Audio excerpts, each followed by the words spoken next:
سمبولی خوشمزه درست کنیم. پیازا رو خرد کردم، میذاریم آبش خوش بشه. آب پیاز خوش شد، حالا روغن رو بذاریم. پیاز سرخ شد، تمیز شد، لوبیا رو بهش اضافه کنیم.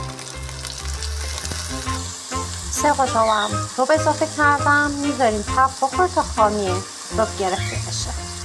رب تفت خورد، حالا پوره گوجه فرنگی هم اضافه کنیم. ادویه ها رو اضافه کردم، حالا 1 لیوان آبم اضافه میکنم و میذارم بپزه. درشو میبندیم و مدت 1 رو ادویه ها رو داخل کفشم براتون مینویسم. گوشت رو من جداگانه با تفت میدم، قلقلی کردم و میذارم سرخ بشه و بعد داخل مواد نمیدم. برنجم جوش اومده و برنج رو میذارم داخلش.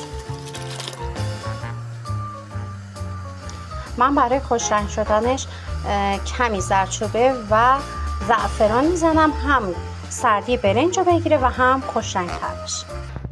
آب لوبیای من خوش شده و به روغن و حالا برنج رو ریختم و 1 لایه مواد لوبیا رو میریزم و به همین ترتیب ادامه میدیم تا برنج و موادمون تموم شه. من حفره هایی رو ایجاد میکنم. اگر شما هم این کار رو انجام میدین داخل کپشن برام بنویسین که نتیجهش چیه.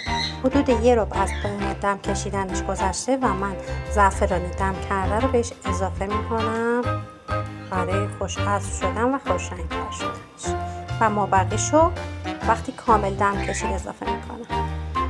گوشت هم به درجه سرخ شدن رسیده، زیرشو خاموش کردم. کمی زعفرانم به این اضافه میکنم.